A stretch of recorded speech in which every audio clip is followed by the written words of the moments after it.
Hello friends, कैसे हैं आप सब लोग। स्वागत है आप सभी लोगों का हमारे इस यूट्यूब चैनल में। इसका नाम है सर। जैसा कि आप लोगों को पता होगा कि आप लोगों का जो एग्जाम है 22 फरवरी से स्टार्ट होने वाले हैं, तो लोगों के मन में ये होगा कि सर अब हमारे पास जो समय बचा हुआ है, इस समय में हमारी प्रिपरेशन किस तरीके से होनी चाहिए, हमको रिवीजन कैसे करना चाहिए, हमें क्या चीज पढ़नी चाहिए, उसके साथ साथ हमें कितना पढ़ना चाहिए, याद कैसे करना चाहिए, कौन से चैप्टर पर, कौन से सब्जेक्ट पर ज्यादा ध्यान देना चाहिए। हमारे माइंड में बहुत सारा कंफ्यूजन पैदा हो रहा है। एक बार हमें कंप्लीट गाइडलाइंस दे दीजिए, जिससे कि हम आपको बोर्ड एग्जाम में अच्छा रिजल्ट दिखा पाएंगे। और रिजल्ट जब भी आएगा जब आप हमको कुछ अच्छे टिप्स दे देंगे।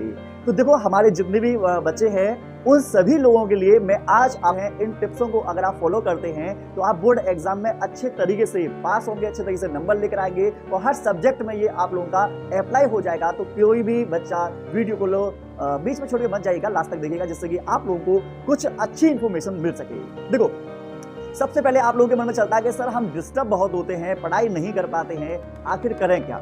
देखो, आप लोगों को बता दें, सबसे पहले आप लोगों को क्या काम करना है। अगर आप इफेक्टिवली तरीके से पढ़ना चाहते हैं तो आपको एक छोटा सा काम करना होगा।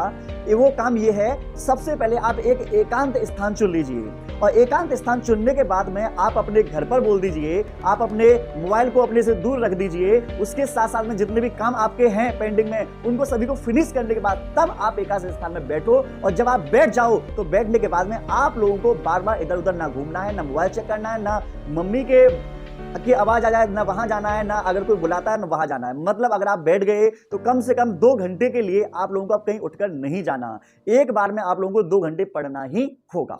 बस में नहीं, हमारे साथ होता क्या है कि हम पढ़ते तो हैं, हमको लगता है कि हम पढ़ रहे हैं, लेकिन जो हमारा 2 घंटे की पढ़ाई है कभी कभी ऐसे निकलती है सिर्फ आधे घंटे का आउटपुट निकलता है। क्यों? क्योंकि जब हम पढ़ने के लिए बैठे, कभी किसी का फोन आ गया, कभी किसी का मैसेज आ गया, कभी दोस्त ने हमको बुला लिया, कभी घर से फोन आ गया, कभी घर से काम के लिए भेज दिया गया, तो हम बहुत ज्यादा डिस्टर्ब हो जाते हैं। तो पहले इस अपने डिस्टर्बेंस को दूर करिए। जब 1-2 घंटे लगातार फुल फोकस के साथ पढ़ोगे तब तुम्हारे दिमाग में चीजें जाएंगी और तब तुम इफेक्टिव तरीके से पढ़ पाओगे और तभी तुमको कम समय में चीजें याद कर भी पाओगे। दूसरे नंबर का है टाइम मैनेजमेंट बनाकर चलना। आपको बता दें, हर एक चीज टाइम मैनेजमेंट के आधार पर ही चलती है। अगर आपने स्टूडेंट स्तर पर ही अपनी टाइम मैनेज को अच्छा कर लिया तो आप आने वाले फ्यूचर में अगर आप कोई कंपनी बनाते हैं, अगर कहीं जॉब करते हैं, तो टाइम मैनेजमेंट वहां पर भी बहुत जरूरी होता है। अपनी पढ़ाई में भी टाइम मैनेजमेंट बना के रखो, ठीक है। और अपना जो प्रश्न है, आप लोगों को बता दें, हर प्रश्न में भी टाइम मैनेजमेंट का अब आपको रूल लगाना है कि आपका ऑब्जेक्टिव क्वेश्चन है, उसका रिवीजन कर रहे हैं आप लोग, तो सिर्फ आप लोगों का, मैं बता रहा हूं, 30 सेकंड में उसका आंसर आ जाना चाहिए। अगर 1 नंबर का क्वेश्चन है तो 1 से 2 मिनट दे दिए हैं। अगर 2 से 3 नंबर का प्रश्न है तो लगभग 3-4 मिनट आप लोगों को दे दिए हैं। अगर लॉन्ग क्वेश्चन है तो आपको उसको फुल फोकस के साथ अच्छे तरीके डिटेल में लिखना होगा और हर क्वेश्चन उसके प्रश्न के अंकों के आधार पर आप लोगों को उसमें थ्योरी लिखनी होगी, जिससे आप टाइम मैनेजमेंट बना पाए और विद इन समय के अंदर आप हर एक प्रश्न को आसानी से कर पाए। कभी कभी ऐसा होता है कि हम थ्योरी ज्यादा लिखने के चक्कर में ABCD बहुत सारी कॉपी तो लेते हैं, लेकिन हमारे पास कभी कभी ऐसा होता है कि हम जरूरत से ज्यादा हम भर देते हैं। तो जरूरत से ज्यादा आप लोगों को नहीं भरना, वर्ड लिमिट का आप लोगों को ध्यान रखना है। जितना पूछा जाए उतना जवाब दीजिए, बस में नहीं। जे कॉपी भरने का तरीका उनको ज्यादा